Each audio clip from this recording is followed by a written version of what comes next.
আল্লাহর নবী একদিন মদিনাতুল মুনাওয়ারা থেকে 3 দিন পর্যন্ত মদিনায় ছিলেন না, কোথায় যেন চলে গেলেন। আল্লাহর নবী, যেই নবীকে সাহাবায়ে কেরাম 2-3 ঘন্টা না দেখলেই পাগল হয়ে যাইত, আল্লাহর নবীর চেহারা না দেখলে সাহাবীরা পাগল হয়ে যাইত, ওই নবী মদিনাতুল মুনাওয়ারায় 3 দিন কোনো খবর নাই। সাহাবায়ে কেরাম হযরতে আলী, হযরতে আবু বকর, হযরতে উমর, হযরতে উসমান, হযরতে ফাতেমা, ইমাম হাসান হুসাইন রাদিয়াল্লাহু তাআলা আনহু সহ গোটা মদিনাতুল মুনাওয়ারার সাহাবায়ে কেরাম পাগল হয়ে গেলেন। নবী মদিনায় নাই, নবী কোথায় গেলেন? নবীকে 3 দিন পর্যন্ত মদিনায় আমরা দেখি নাই। আল্লাহর সাহাবায়ে কেরাম, আল্লাহর নবীর সাহাবায়ে কেরাম চতুর্দিকে ঘোরাঘুরি করে, চতুর্দিকে ঘোরাঘুরি করে, রাস্তায়, পাহাড়ে, জঙ্গলে, বনে, প্রত্যেকটা জায়গায়, মদিনাতুল মুনাওয়ারার প্রত্যেকটা জায়গায় কিঞ্চিত পরিমাণ জায়গা তারা বাকি রাখে নাই। সব জায়গায় নবীকে তারা খোঁজাখুঁজি করেছে, নবী কোথায়? ইয়া রাসূলুল্লাহ, নবী কোথায়? আপনি 3 দিন পর্যন্ত মদিনায় দেখি নাই গো ইয়া রাসূলুল্লাহ। সাহাবায়ে কেরাম পাগল হয়ে গেছে, চোখ দিয়া পানি ঝরে। যে সাহাবী হযরতে আবু বকর নবীর মেরাজের সাথী ছিলেন, আল্লাহর নবীর সাহাবী হযরতে আবু বকরকে একদিন সাহাবীরা কাফেররা মারতে মারতে একবারে অজ্ঞান করে ফেলেছে। হযরতে আবু বকরের চেহারা দিয়া রক্ত ঝরেছে। হযরতে আবু বকরের যখন হুশ আসলো, হুশ আসার পর একটা বাক্যই বলেছে, সাহাবীরা আমার নবী কোথায়? ওই সাহাবীরা আল্লাহর নবীর জন্য পাগল হয়ে গেছে, নবী কোথায়? 3 দিন মদিনায় নাই, সাহাবীরা চতুর্দিকে খোঁজাখুঁজি করতেছে, কোন জায়গায় নবীকে পাবো। তারা শেষ পর্যন্ত তারা রাস্তায় ঘোরাঘুরি শুরু করলো। এইদিকে ইমাম হাসান আর হুসাইন পাগলের মতন হয়ে গেছে, ছোট ছোট বাচ্চা, 7, 8, 9 বছরের বাচ্চা। ইমাম হুসাইন, হাসান রাদিয়াল্লাহু তাআলা আনহু যেই নবীকে দেখে নবীজির টুট মুবারকে, তাদের টুট মুবারক লাগানোর সাথে সাথে তাদের পেটের খিদা দূর হয়ে যাইত। সুবহানাল্লাহ বলেন। আল্লাহর নবীর সাহাবী হযরতে আবু বকর, হযরত উমর মরুভূমির প্রান্তরের দিকে, মরুভূমির রাস্তায় দিকে হাঁটেন। যেই জায়গায় রাখালের সাথে দেখা, ওই জায়গায় রাখালকে বলে, নবী কোথায়? নবীকে তোমরা দেখেছো কিনা বলো। শেষ পর্যন্ত কোনো রাখাল বলে নাই নবীকে দেখছি। হঠাৎ তাকায় দেখলো একটা রাখাল তাঁবুর ভিতরে বৈশা বৈশা কান্না করে চৌকের পানি ছাড়ে।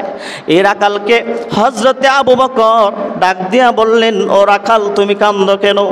হযরতে আবু বকরকে ডাক দিয়া বলে, রাখাল ডাক দিয়া কয়, আমি আপনাদেরকে চিনি না, কোথায় দেখি নাই কোনোদিন। ও 2 জন ব্যক্তি শোনো, আমি বড় মুসিবতের মধ্যে আছি, বড় পেরেশানির মধ্যে আছি। বলে, কেন তুমি পেরেশানির মধ্যে আছো? বলে, আজকে 3 দিন পর্যন্ত এই গুহার ভিতরে একজন ব্যক্তি সাদা পোশাক পরিহিত অবস্থায়, নূরানি চেহারা, সুন্দর চেহারার দিকে তাকাইলে পেটের খিদা দূর হয়ে যায়। ওই গুহার ভিতর থেকে গুনগুন গুনগুন সুরে কান্নার আওয়াজ। এ সাহাবীরা শুনো, গুহার ভিতর থেকে গুনগুন গুনগুন সুরে কান্নার আওয়াজ আসে। এই কান্নার আওয়াজ শোনার পর আমার বেড়া দুম্বা বকরিগুলা ঘাসের মধ্যে মুখ লাগায় না। আমি 3 দিন পর্যন্ত আমার বেড়া দুম্বা বকরিগুলাকে নিয়ে দাঁড়াইয়া রয়েছে, তারা ঘাস খায় না, তাদের চোখ দিয়েও পানি ঝরে। আমি গুহার মুখের ভিতরে গিয়া দেখলাম ওই ব্যক্তিটা কান্না করতে করতে সেজদার মধ্যে পড়ে কান্না করে, হাত উঠাইয়া মুনাজাতে কান্না করে। কিন্তু আমি জানি না ওই ব্যক্তিটা কে, কোথায় থেকে এসেছে। ওই ব্যক্তির কান্নার কারণে আমার ভেড়া দুম্বা বকরিগুলা মুখে ঘাস লাগায় না। হযরতে আবু বকর ডাক দিয়া কয়, রাখাল সে কোনো ব্যক্তি, সাধারণ কোনো ব্যক্তি নয়, ইনি হয়তো আমাদের রাসূলুল্লাহ। হযরতে আবু বকর আর কোনো কথা বাড়ায় নাই, দৌড়াইয়া গুহার মুখের ভিতরে চলে গেল। গিয়া দেখে দুনিয়ার আর কোনো ব্যক্তি নয়, আল্লাহর নবী সেজদার মধ্যে পড়ে কান্না করে চোখের পানি চাটতেছে, ইয়া উম্মতি বলে কান্দে। হযরতে আবু বকর কয়, ইয়া রাসূলুল্লাহ আপনার জন্য আমি সব কিছু ছেড়ে দিয়েছি। মক্কাতুল মুকাররমার সবচাইতে বড় ধনী আমি ছিলাম, আমি সবচাইতে বেশি বড় ব্যবসায়ী ছিলাম। ইয়া রাসূলুল্লাহ, আপনার উম্মতের জন্য সব কিছু কোরবান করে দিয়েছি ইসলামের জন্য। আজকে আমি মক্কাতুল মুকাররমার সবচাইতে গরিব সাহাবী হয়ে গেছি। ইয়া রাসূলুল্লাহ, কি চান বলেন আপনার উম্মতের জন্য? আপনি যদি চান আমি আবু বকর নিজের জীবনকে কুরবান করে দিব। আল্লাহর নবী সেজদা থেকে মাথা মুবারক উঠায় না।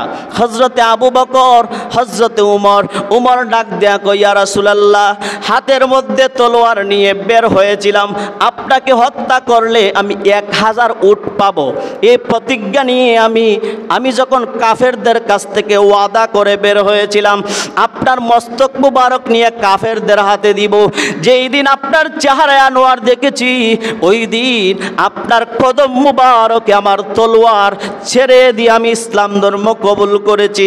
ইয়া রাসূলুল্লাহ, সবচাইতে বড় রাগী সাহাবী আমি।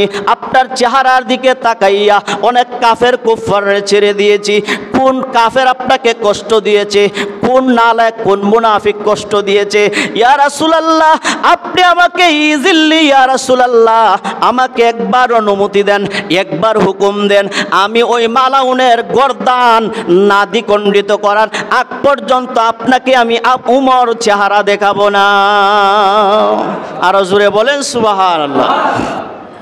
হযরতে উমর এই কথা বলার পরেও নবী চেহারা মুবারক উঠায় না, নবী সেজদার মধ্যে পড়ে ইয়া উম্মতি বলে কান্দে। মদিনায় খবর দিলেন। খবর দেওয়ার পর নবীকে পাওয়া গেছে। এই দিক থেকে সাহাবায়ে কেরাম পাগলের মতন যে নবী কোথায়, জীবিত না মৃত হয়ে গেছেন। সব সাহাবীরা আসছে। হযরত উসমান আইসা বললে, ইয়া রাসূলুল্লাহ, আপনি মাথা মুবারক উঠান, চেহারাটা একটু দেখান, পাগল হয়ে গেছি, আপনার চেহারা দেখার জন্য পাগল হয়ে গেছি ইয়া রাসূলুল্লাহ, একটু চেহারা দেখান। নবী মাথা মুবারক উঠায় না। হযরতে আলী বললেন, তারপরও মাথা মুবারক উঠায় না। হযরতে ফাতেমা ওই সময় ডাক দিয়া বললেন, ইয়া রাসূলুল্লাহ, ইয়া হাবিবাল্লাহ, নবী গো, আপনি ইসলামের দাওয়াত দেওয়ার জন্য 1 মাস 2 মাস দূর প্রবাসে দূর জায়গায় চলে যাইতেন। আপনি বাড়িতে যাওয়ার আগে আগে গিয়ে আমার চেহারা দেখতেন, আমি আপনাকে দেখার জন্য পাগল হয়ে যাইতাম। আজকে 3 দিন পর্যন্ত আপনি মদিনায় নাই। আমি যেমন তেমন আমার 2টা সন্তান পাগল হয়ে গেছে। আমার 2টা অবুঝ শিশু নানাজান কইয়া মদিনার প্রতিটা রাস্তায় দৌড়াদৌড়ি করে। ইয়া রাসূলুল্লাহ, আপনি যদি চান, যেই 2টা সন্তান আপনার জন্য পাগল হয়ে গেছে, যেই 2টা সন্তান আপনাকে দেখার জন্য পাগল, আপনি যদি চান আপনার উম্মতের জন্য আমার 2টা সন্তানকে আল্লাহর রাস্তায় কুরবান করে দিলাম। আর আওয়াজে বলে সুবহানাল্লাহ। আল্লাহর নবী ফাতেমার কথা যখন নবীজির কানের মধ্যে গেল, যে আপনি যদি চান আপনার উম্মতের জন্য আমার ইমাম হাসান এবং হুসাইনকে কুরবান করে দিলাম, ইয়া রাসূলুল্লাহ, তারপরেও আপনি মাথা মুবারক উঠান। এই কথা বলার পর আল্লাহর নবী সেজদা থেকে মাথা মুবারক উঠাইলেন। আল্লাহর নবী রাসূলে আরবি বললেন, ও ফাতেমা, এমন একটা দূর সময় আসবে ইসলামের, এমন একটা করুণ সময় আসবে, আমার ইমাম হাসাইন আর হুসাইনের বিশেষ প্রয়োজন হবে। ইয়া ফাতেমা, শুনে নাও, ওই সময় আমার ইমাম হাসাইন আর হুসাইনের এই কুরবানির মাধ্যমে কোটি কোটি উম্মতদেরকে আমি জান্নাতে নিয়ে যাব। ওইখান থেকে ফাতেমা জানলেন যে কোনো এক সময় আমার সন্তানরা ইসলামের জন্য কুরবান হয়ে যাবে। ওইখান থেকে তারা জানলেন, ফাতেমা দান করে দিলেন ইসলামের জন্য, আমার ইমাম হাসান আর হুসাইনকে আমি কুরবান করে দিলাম ইসলামের জন্য। ইয়া রাসূলুল্লাহ, যেই সময় আপনি চাইবেন, যখন চাইবেন ইসলামের জন্য, আমার 2টা সন্তান রেডি আছে, ইসলামের জন্য কুরবান করে দিবেন। সুবহানাল্লাহ। ইমাম হুসাইন জানতেন যে কারবালার প্রান্তরে শহীদ হবেন। এই জন্য ইমাম হুসাইনকে নবী বলে দিয়েছিলেন, এই ইমাম হুসাইন, এমন একটা ময়দানে তুমি যাবে, যেই ময়দানে গিয়ে দেখবে তোমার ঘোড়ার পা জমিনের মধ্যে গেঁথে গিয়েছে, পা যখন দেবে যাবে, জমিনে গেঁথে যাবে, তখন দেখবে ঘোড়ার পায়ের নিচ থেকে রক্ত বের হচ্ছে। সুবহানাল্লাহ। কারবালার প্রান্তরে ইমাম হুসাইন গেলেন, যাবার পরে ঘোড়ার পা যখন গেঁথে গেল, দেখলো ঘোড়ার পায়ের নিচ থেকে রক্ত বের হচ্ছে। ইমাম হুসাইন বললেন, না আর যাওয়া যাবে না, এটাই আমার শহীদ হওয়ার জায়গা। সুবহানাল্লাহ।